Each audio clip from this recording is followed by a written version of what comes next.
Vous êtes de plus en plus nombreux à nous suivre et à participer à l'évolution de la chaîne Afrique N24, et sincèrement nous tenions à vous en remercier. Nous lisons tous vos commentaires qui enrichissent le débat et vraiment nous vous demandons de nous soutenir, en aimant les vidéos pour une large diffusion, et pour continuer à avoir une ligne éditoriale indépendante, et vous proposer de nouvelles émissions toujours de plus en plus enrichissantes. Ne restons pas passifs, soyons actifs. Merci et à bientôt.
Gabonaises, Gabonais, mes chers compatriotes, Africaines, Africains, mes chers frères et sœurs néo-panafricanistes.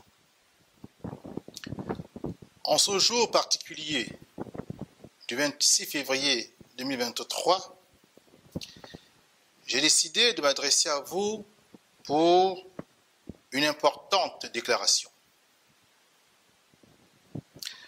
Avant d'en arriver là, j'ai durement réfléchi et consulté plusieurs personnes, au nombre desquelles mon épouse, mes enfants, mes frères et sœurs, membres de la fratrie Ngomo, à laquelle j'appartiens, et enfin mon clan, le Mvo Zomnyar, et quelques membres influents de mes tribus paternelles et maternelles. Sur ce point, je me dois de préciser que par mon père, feu général d'armée de gendarmerie Ngomové David, je suis de la tribu ou Ayon Eba, du département d'Untem. Et par ma mère, Zamoto Micheline, je suis de la tribu ou Ayon Nkodjen, du département du Wol. Je suis donc un fils authentique du Gabon, originaire du Wol-Ntem. Gabonaises, Gabonais, mes chers compatriotes, c'est avec gravité et solennité que je vous annonce ma candidature officielle à l'élection présidentielle qui se tiendra en août 2023. Croyez bien que, ce faisant, je suis pleinement conscient de tous les risques liés à cette décision. Mais je suis aussi et surtout lucide du fait que le temps est venu pour un engagement total de cette nouvelle génération instruite, décomplexée, compétente, consciente et agissante dont je fais partie et qui aspire à façonner l'histoire de notre pays dans le sens de sa libération, de sa pleine et entière souveraineté et de son développement réel en adéquation avec les immenses ressources naturelles dont il regorge.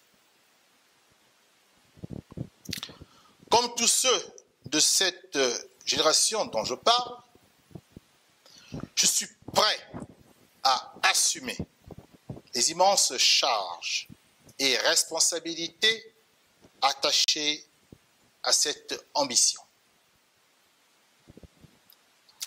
C'est donc dire que ma candidature est celle de la véritable indépendance de notre cher pays, le Gabon. Celle de la rupture radicale avec l'actuel ordre néocolonial en vigueur. Celle d'un Gabon nouveau, où les Gabonais se réapproprient leur pays en bonne intelligence avec nos frères étrangers qui nous apportent leur force de travail et qui, parfois, ont fait du Gabon leur patrie d'adoption en prenant la nationalité gabonaise. Ma candidature est celle d'un Gabon nouveau, où chaque compétence individuelle sera respectée et utilisée à l'endroit approprié pour une contribution efficace au développement du pays. Celle d'un Gabon nouveau où les immenses et fabuleuses ressources naturelles de notre pays seront exploités rationnellement et leurs produits redistribués équitablement pour que chaque citoyen du Gabon vive décemment et dignement dans une nation devenue riche, prospère et généreuse. Aujourd'hui, je suis candidat à l'élection présidentielle pour que les incommensurables richesses de notre pays servent d'abord à leurs propriétaires, les Gabonais. Le paradoxe ahurissant d'un Gabon immensément riche, mais abritant une faible population affreusement précarisée et appauvrie n'est plus acceptable. Aujourd'hui, je suis candidat à l'élection présidentielle pour transformer radicalement le Gabon, le restructurer avec une organisation plus en phase avec ses réalités traditionnelles. Cela afin de faire éclore et jaillir ce génie gabonais indéniable, mais pour l'instant, hélas, étouffé et comprimé par un mimétisme occidental qui caractérise notre présente société, mais nous dénature et nous avilit en nous faisant perdre notre personnalité africaine. En effet, le fondement, l'essence même de la personnalité africaine de l'homme noir.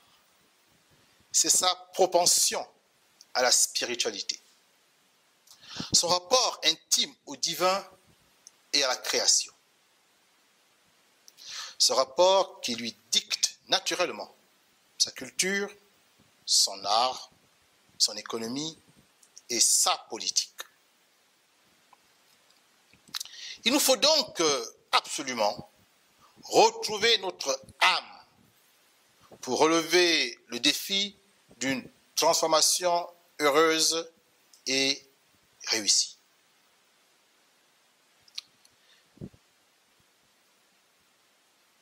Gabonaises, Gabonais, mes chers compatriotes,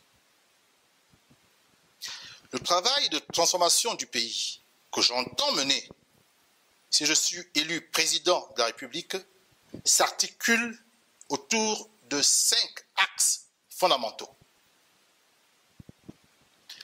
Le premier axe porte sur la spiritualité et le symbolisme d'État.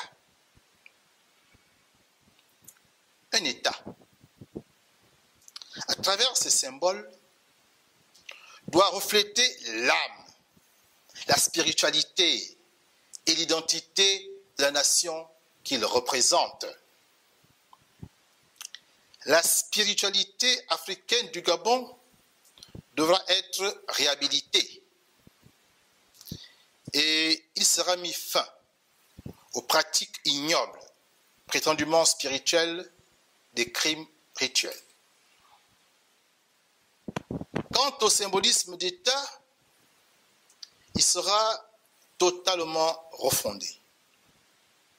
Parce que les symboles actuels, réalisés sous l'influence du maître colon français et dans la précipitation de la pseudo-indépendance, sont marqués du sceau de l'esclavage, de la colonisation et du néocolonialisme. De ce fait, il ne représente nullement les valeurs identitaires des peuples du Gabon. Ainsi donc, le nom de notre pays sera changé. Nous n'acceptons plus d'être désignés par une chose, ici, un manteau. Car manteau est la signification du mot portugais gabao, devenu en français Gabon. Les Gabonais ne sont pas et ne seront jamais des choses, même si nous avons été considérés comme tels d'abord par le colon portugais, puis par le colon français. Parce que le nom Gabon porte à jamais la marque de cette ignominie, nous allons débaptiser notre pays et lui donner une autre appellation. En le faisant en leur temps, Nkrumah, Sankara et Kérékou ont sagement montré une voie que nous entendons emprunter. Comme le sait, ou devrait le savoir, tout parent, le nom que l'on donne à son enfant doit avoir du sens et être prophétique dans son contenu. Et cet exercice relève exclusivement de la responsabilité des parents, parents de l'enfant. Il en va de même pour le nom d'un pays.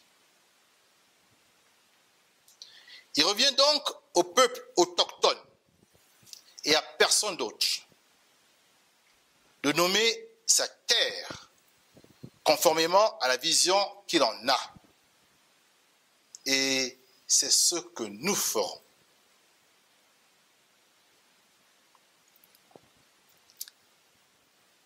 Quant à l'hymne national, sa pauvreté linguistique mérite d'être corrigée. Dans un pays où il existe plus de 40 idiomes, le nouvel hymne national sera écrit, chanté et clamé dans plusieurs langues du Gabon. C'est ainsi que nous commencerons à revaloriser les langues nationales. Gabonaises, Gabonais, mes chers compatriotes, le deuxième axe de notre travail porte sur les réformes constitutionnelles. L'État postcolonial, simple copie de l'État français, disparaîtra pour laisser la place à un nouveau paradigme mêlant à la fois tradition et modernité. Une nouvelle république verra le jour. La fédéralité sera son fondement. L'idée étant que la clanité, la tribalité et l'ethnicité bien comprises sont chacune porteuses d'un génie endogène constructif pour le pays.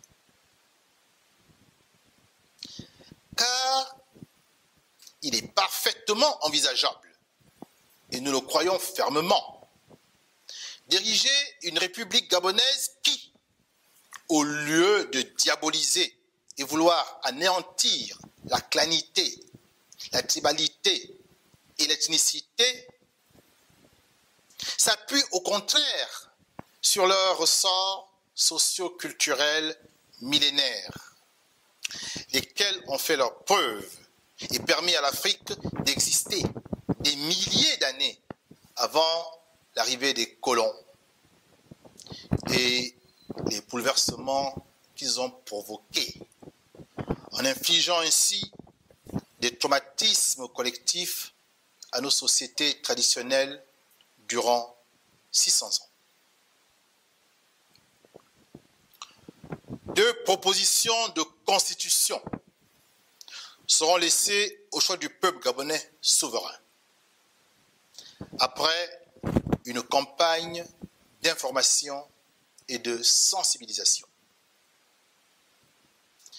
Il s'agira de choisir entre une constitution à régime présidentiel ou une loi fondamentale à régime parlementaire. L'actuel régime hybride, calqué sur celui de la France, est inadapté à nos réalités et doit donc être revu. Le peuple gabonais souverain décidera par référendum.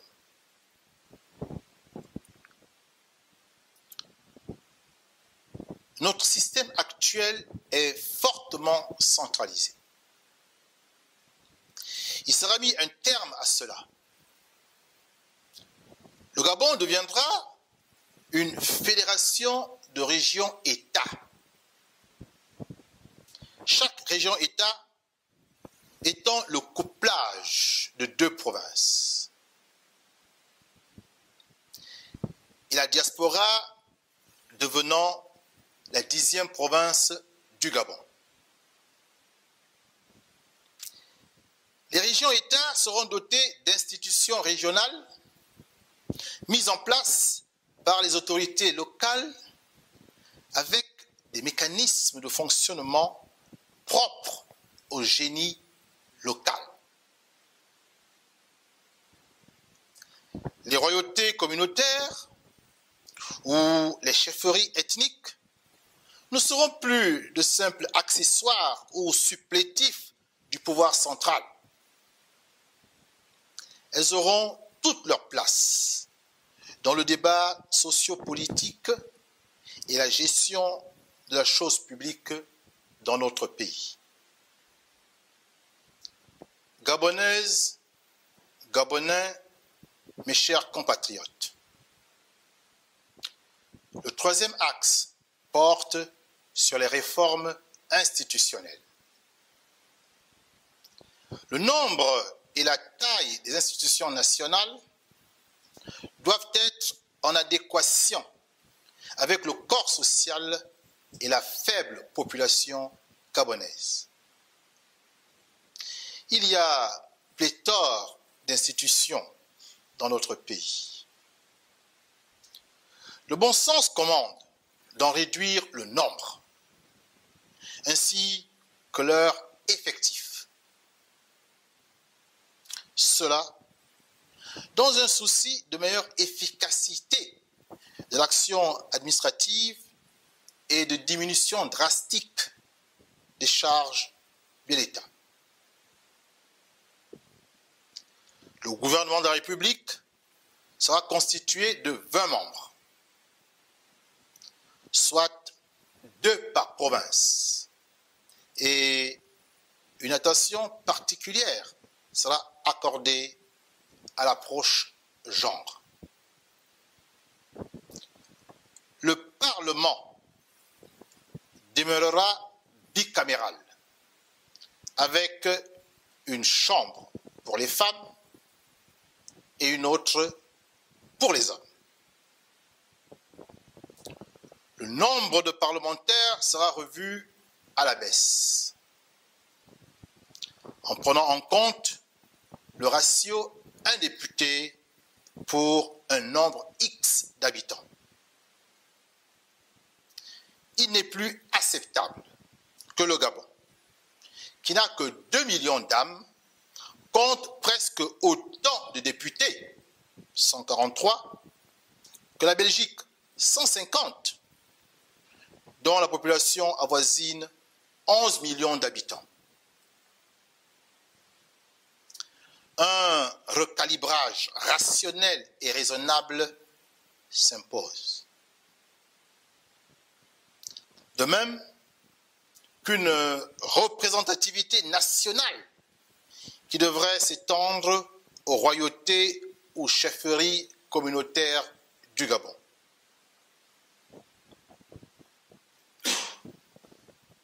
L'existence des régions-États et des élus régionaux entraînera de facto la suppression du Sénat.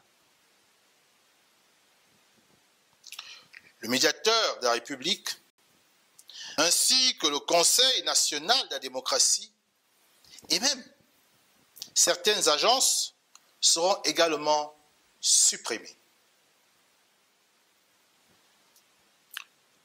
Le Conseil économique, social et environnemental se muera en observatoire scientifique, économique, social et environnemental. Et un institut des études et statistiques verra le jour. Ces 2 institutions seront de précieux outils d'aide à la décision politique. Le pouvoir judiciaire, quant à lui, connaîtra une véritable réforme en devenant un réel contre-pouvoir, car le président de la République, le chef de l'exécutif, ne sera plus le président du Conseil supérieur de la magistrature. Cette rupture institutionnelle est indispensable pour la pratique impartiale d'une justice rendue au nom du peuple gabonais. Gabonaises, Gabonais, mes chers compatriotes, le 4e axe porte sur la politique nationale. Notre cher pays, le Gabon, se porte mal, très mal. Son état nécessite des mesures d'urgence dès la prise de fonction présidentielle. Parallèlement aux mesures d'urgence, des décisions majeures seront prises qui vont progressivement déraciner le mal dans le temps en agissant à la source même. Ce travail exigera du peuple gabonais patience, résilience, abnégation et obstination. 62 ans de dévastation ne se réparent pas en un seul jour. Il faut se donner le temps de déraciner certaines choses en profondeur avant de pouvoir bâtir avec assurance.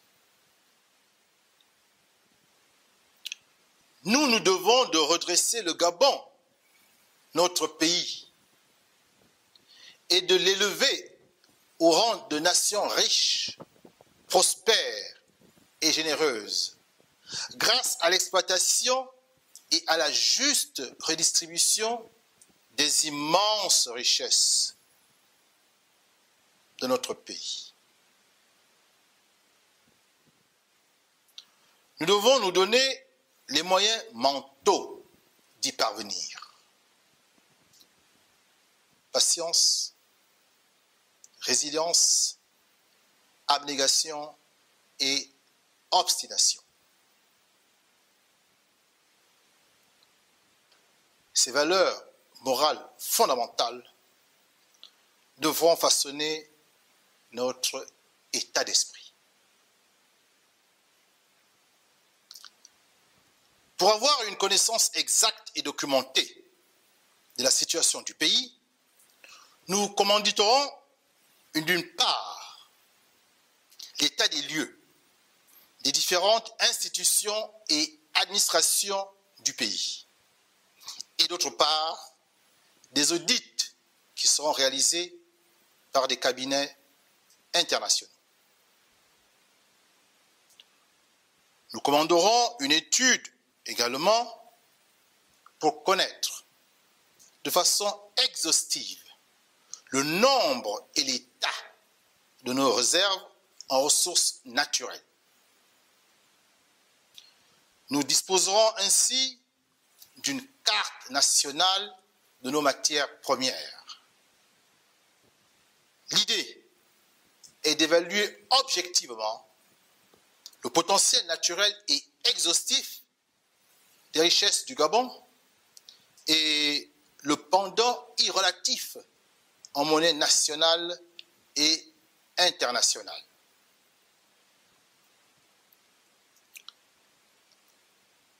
La population gabonaise sera recensée et les résultats publiés sans falsification des chiffres, à l'inverse de ce que nous avons connu jusqu'à présent.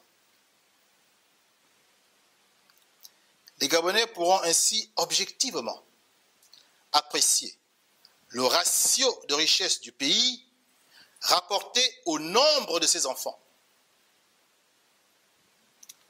La base objective de leur prétention légitime à un standing de vie supérieur sera ainsi posée. Nous avons besoin d'une population en bonne santé pour bâtir notre pays. La richesse du Gabon lui permet largement d'offrir à tous ses ressortissants, en tout temps et en tout lieu du territoire, des soins de qualité propres à garantir un bon état de santé des populations. La politique nationale de santé sera revue, notamment pour rationaliser les investissements et adapter l'offre de services à la demande nationale.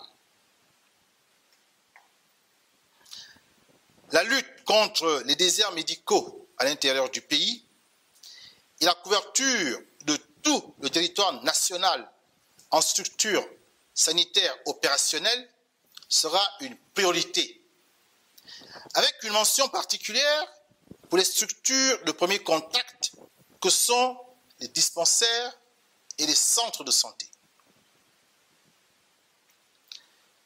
Le personnel de santé sera l'objet de toutes les attentions du gouvernement de la République. Par ailleurs, les médecines alternatives, notamment traditionnelles, seront revalorisées.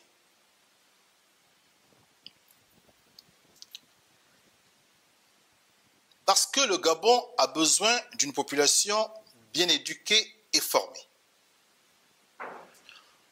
Pour relever les grands défis qui pointent à l'horizon, il nous faut porter un regard attentionné à l'adresse du personnel enseignant, pour l'heure, malheureusement, méprisé, malgré la mission cardinale qui est la sienne.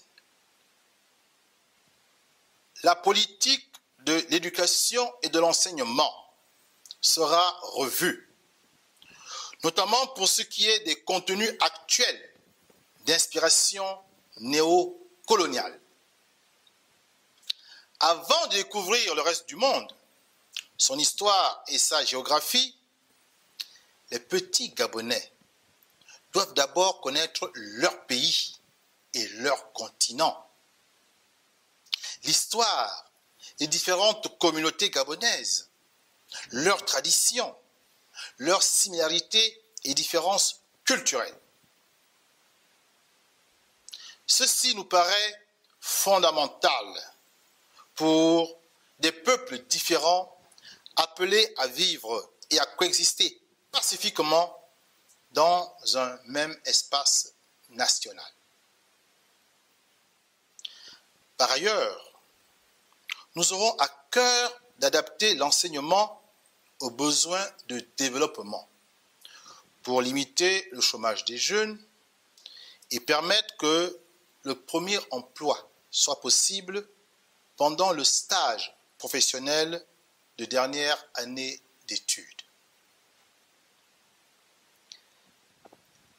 La richesse de notre pays, le Gabon, donne à chaque Gabonais le droit à un logement décent pour lui-même et sa famille.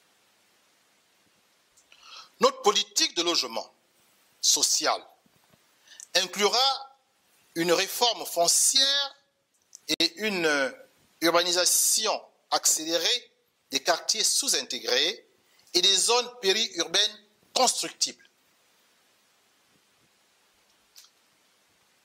Selon un nouveau plan d'urbanisation qui sera respectueux des exigences écologiques.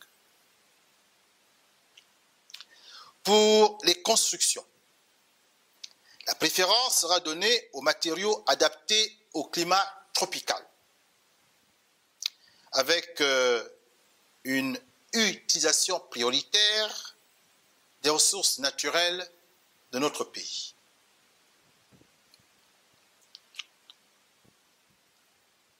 Nous entendons renforcer le programme monétaire, économique et financier de notre pays.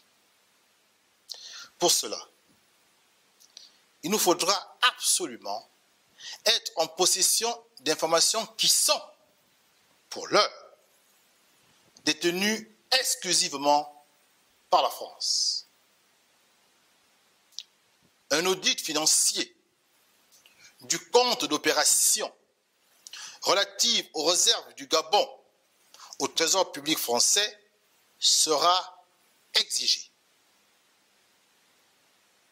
D'autres audits sur la dette bilatérale avec la France et sur l'aide publique au développement, en abrégé APD, seront également commandités. Les Gabonais doivent être renseignés sur les réalisations effectives de l'APD et sur l'utilisation faite réellement des emprunts contractés auprès de la France au titre de la dette bilatérale. Nous envisageons clairement de sortir du franc CFA. Franc CFA qui n'a pas permis le développement de notre pays, malgré ses immenses atouts et une coopération de plus de 62 ans avec la 5e ou 7e puissance économique du monde. La souveraineté monétaire, pour nous, est une exigence non négociable. À la fin de mon mandat, le Gabon aura sa monnaie, qui pourra être nationale ou régionale. Il appartiendra à la commission monétaire et financière mise en place pour la circonstance de faire des propositions pertinentes au gouvernement de la République. Disposer de sa monnaie, dont le pilotage sera dorénavant assuré par l'élite gabonaise elle-même, permettra une meilleure diversification de l'économie nationale grâce au soutien apporté à l'entrepreneuriat gabonais et à la politique d'industrialisation qui sera renforcée. Il faudra produire et consommer gabonais et, si possible, vendre les produits manufacturés gabonais à l'extérieur. Cette nouvelle dynamique de la politique monétaire, financière et économique du Gabon nouveau, ne sera possible qu'au prix d'une lutte implacable contre la corruption et d'une rigueur orthodoxe et sans faille dans la gestion des deniers publics. Et ce sera bien le cas. Nous y veillerons. Pour relancer la machine économique gabonaise pratiquement à l'arrêt, nous initierons une politique des grands travaux. La ville de Boué, au centre du Gabon, dans la province de Logoué-Vindo, et juste sous l'équateur, deviendra la prochaine capitale politique du Gabon. De cette nouvelle capitale partiront les 5 grandes autoroutes devant rejoindre les 5 capitales des régions-États. Dans les autres villes et départements du Gabon, les routes seront aménagées ou construites. Le dragage de Logoué reste une entreprise envisageable pour le rendre navigable afin d'acheminer par voie fluviale les personnes et les biens. Loin des multiples et incompréhensibles atermoiements des gouvernements précédents sur le sujet, nous lancerons les travaux de construction du port en eau profonde de Mayumba pour le développement de la région sud du Gabon. Avec, nous en sommes convaincus, des bénéfices associés en termes de création d'emplois et d'opportunités économiques. L'absence d'une compagnie aérienne nationale est préjudiciable aux voyageurs gabonais qui subissent les tarifs de sociétés abusivement mercantiles. Le temps est revenu de doter notre pays d'une compagnie aérienne nationale. C'est ce que nous ferons.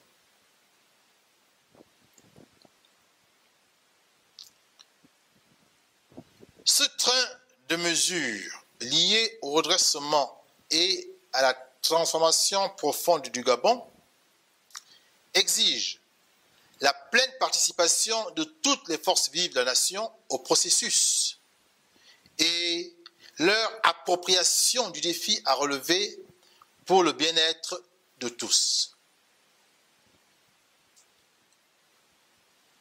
Ces forces sont les différents partis, associations, mouvements ou organisations de la société civile.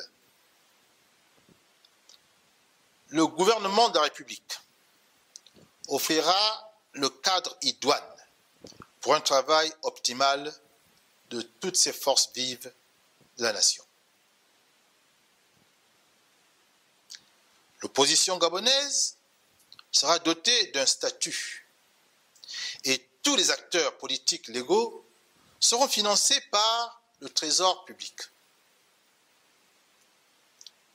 Un immeuble sera construit qui abritera tous les sièges des partis, associations et mouvements politiques reconnus légalement par l'État gabonais.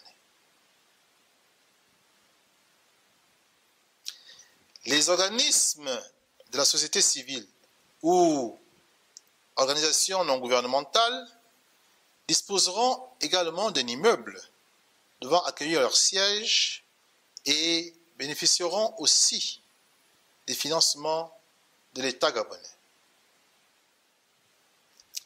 Par toutes ces mesures constitutives du 4e axe de notre programme, nous visons à instruire les Gabonais sur l'état réel de leur pays, après plus de 60 ans de malgouvernance, caractérisée par la corruption, l'incompétence et l'incapacité à développer le pays.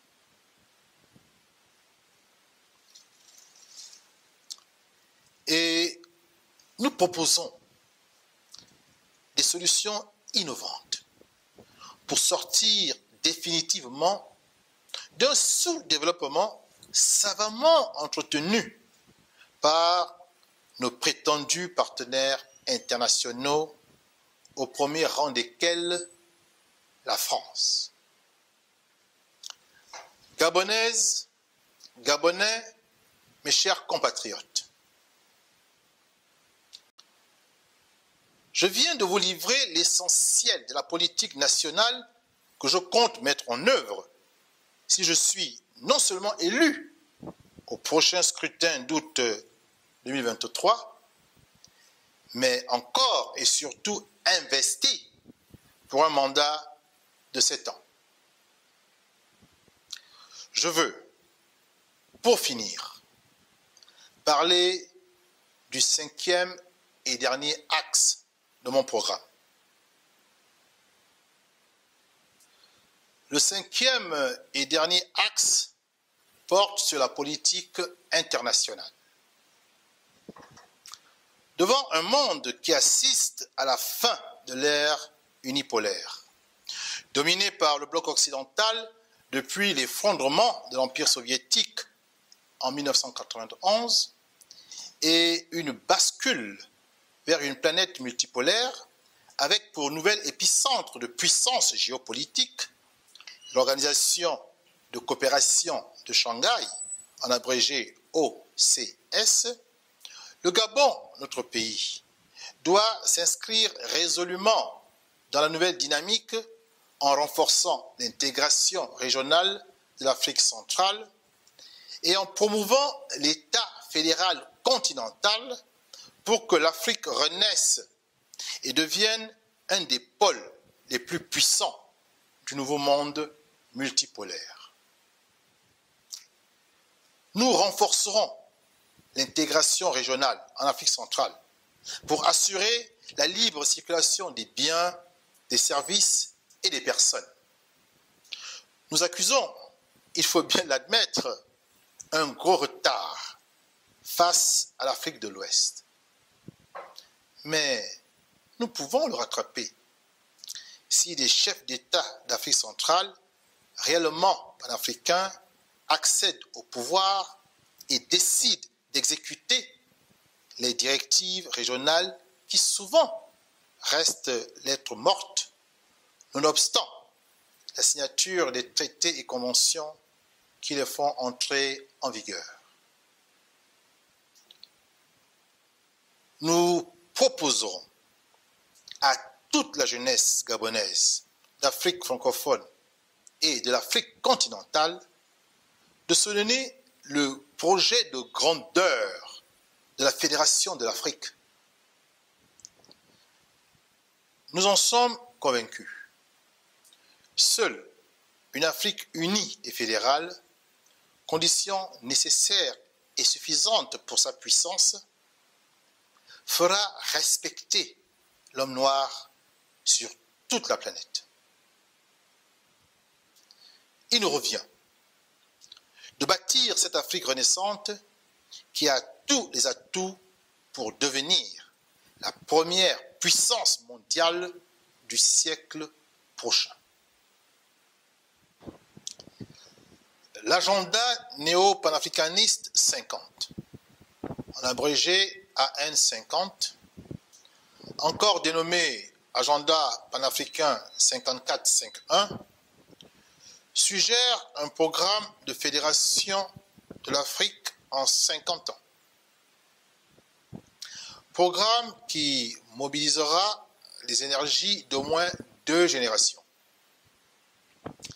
La première génération contemporaine, actuelle, devra faire évoluer l'Afrique des 54 micro-États actuels morcelés, balkanisés, faibles et appauvris, en 5 puissants États régionaux fédéraux sur une période de 25 ans.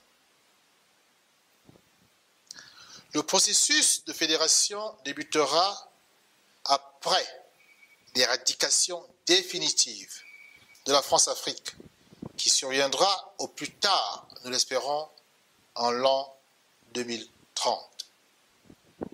Soit dans ces temps, et précisément au sein du sous-continent africain d'expression française. Dans cette vision, en 2055, l'Afrique devrait être composée de 5 États régionaux fédéraux qui auraient été constitués à partir des communautés interétatiques et régionales d'Afrique du Nord, d'Afrique de l'Ouest, d'Afrique de l'Est, d'Afrique centrale et d'Afrique australe. En 2055, la deuxième génération prendra le relais pour parachever la fédération en faisant évoluer les 5 États régionaux fédéraux vers un seul et unique État fédéral continental, et cela dans l'espace de 25 années. En 2080, Kama, c'est-à-dire notre continent, l'Afrique, possédera un seul État fédéral continental, une capitale continentale, un président continental, une monnaie continentale, une armée continentale et l'arme nucléaire de dissuasion. Cette grande ambition peut prêter à sourire pour les afro-sceptiques. Pourtant, quand au IVe siècle avant notre ère, le pharaon ou Shemsu-Or, dénommé Nari-Mari, plus connu sous ses noms grecs, Narmer ou Ménès, réunifia les Hautes et Basses Égyptes Cette entreprise incroyable a dû sembler impossible, voire utopique au père de son époque. Nous sommes les nouveaux Narimari du 3e millénaire. Et l'ère du Verseau, approchant, se nourrit des nouvelles énergies quand celles de l'ère du Poisson sont en train de s'éteindre. Notre relation avec la France. Parlons-en. La France, depuis le XVe siècle, agit comme un bourreau à l'endroit de sa victime, l'Afrique. Esclavage, ignoble, colonisation impérialiste, néocolonisation france-africaine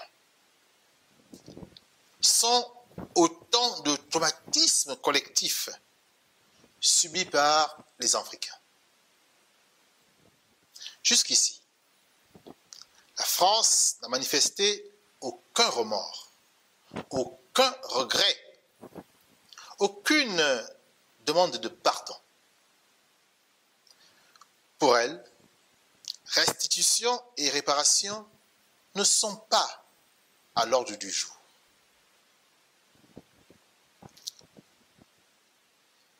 C'est précisément cette absence de remise en cause morale du bourreau et son refus obstiné de tout examen de conscience sur son passé avec l'Afrique qui l'incite à poursuivre encore et toujours sous des formes, c'est vrai, plus édulcorées et acceptables, sa politique raciste d'occupation des terres, de domination et de spoliation des populations autochtones et, in fine, de prédation de leurs ressources naturelles.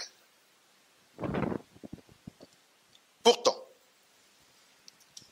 c'est par la demande de pardon, de restitution et de réparation que l'Allemagne fédérale du chancelier Willy Brandt a su réinitier une relation avec le monde juif après le triste et tragique épisode de la Shoah perpétrée par l'Allemagne nazie. Une nouvelle et véritable relation gabono-française ne pourra donc se construire qu'à partir d'une vraie réconciliation, laquelle suppose que le bourreau demande enfin pardon à sa victime et procède aux réparations et restitutions nécessaires. La nouvelle génération gabonaise attend les dirigeants français ce tact d'humilité, de repentance et de justice. C'est pour nous la seule voie du renouveau entre la France et le Gabon, pour des relations apaisées, dépourvues de toute hypocrisie.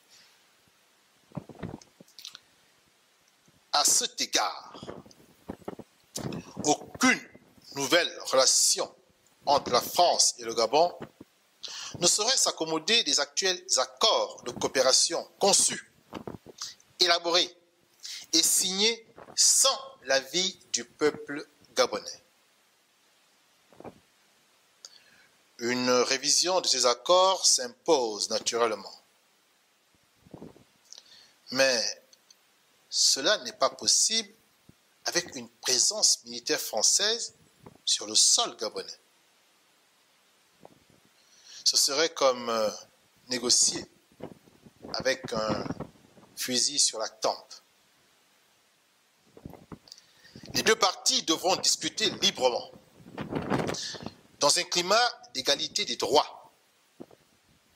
Il est donc impératif, avant toute révision des accords de coopération bilatéraux, que la base militaire du 6e BIMA, encore appelée Camp de Gaulle, soit totalement démantelée et que la France procède au rapatriement de toutes ses troupes stationnées au Gabon.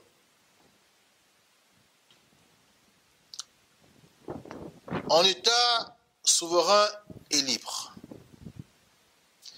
libre de ses choix et de ses décisions.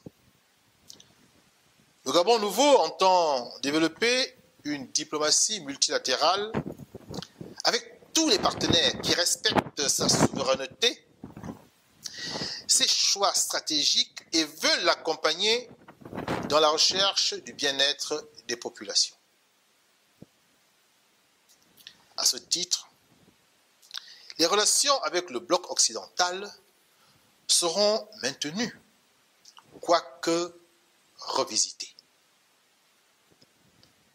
Mais notre pays ne se privera plus de développer des relations avec d'autres pôles émergents comme ceux du BRICS. Africaines, Africains, mes chers frères et sœurs néo-panafricanistes, je tiens à m'adresser à vous pour clore ma déclaration officielle de candidature à la présidence du Gabon. Je sais que dans la circonstance, cette démarche est inhabituelle. En effet, nous avons été trop accoutumés à évoluer et à combattre chacun pour et dans son pays, à l'intérieur des frontières artificielles dessinées par le maître colonial pour nous diviser et nous affaiblir. Jusqu'à cette heure, beaucoup d'Africains pensent ne pas être autorisés à s'immiscer dans les affaires politiques d'un pays autre que le leur. Pourtant, il nous faut désormais transcender cela. Mon message à votre adresse s'inscrit dans la stratégie de libération portée par cette nouvelle élite africaine décomplexée, qui a tiré les leçons des échecs répétés des aînés et est entrée résolument dans une véritable guerre de libération. Une guerre qui ne peut continuer à se mener dans les limites des enclos coloniaux que sont en réalité nos États africains actuels si elle se veut efficace. Les enjeux du moment nécessitent que notre lutte se fasse dans une perspective néo-panafricaniste qui exige l'union de tous les fils et filles de l'Afrique pour la réelle et complète émancipation du continent. Pour le néo-panafricaniste que je suis, Tama, notre Afrique, n'a que 3 frontières. 3. Celle du Nord, la mer Méditerranée, celle de l'Ouest, l'océan Atlantique, anciennement Éthiopia, et celle de l'Est, l'océan Indien. Ces frontières naturelles sont celles qu'Imana, que Dieu a bien voulu donner à notre continent et nous n'en connaissons pas d'autres. Ma candidature à l'élection présidentielle gabonaise est donc celle du néo-panafricanisme renaissant, celle d'une Afrique qui a brisé les chaînes de l'inféodation, qui a surmonté ses limites et se projette à présent avec une volonté de puissance pour définir son projet civilisationnel du millénaire et le réaliser. C'est pourquoi, mes chers frères et sœurs néo-panafricanistes, je vous exhorte à ne pas rester, comme jadis, indifférent ou neutre par rapport à ce qui va se passer au Gabon en cette année électorale 2023. Le Gabon est en Afrique et appartient aussi aux Africains. Les Africains néo-panafricanistes doivent se soucier du devenir du Gabon en s'impliquant positivement d'une manière ou d'une autre pour l'avènement d'une réelle alternative dans le pays. Alternative que nous portons et qui a besoin du soutien sans faille de cette puissante dynamique néo-panafricaniste traversant aujourd'hui tous les peuples du sous-continent africain de l'espace francophone. J'invite donc l'Afrique néo-panafricaniste, ici et maintenant, depuis Libreville au Gabon, à soutenir et aider notre pays dans cette phase critique de son histoire. Nous sommes à un tournant décisif de notre destin. Notre victoire au Gabon sera aussi la victoire de l'Afrique néo-panafricaniste et du projet de renaissance kamite. Je vous remercie.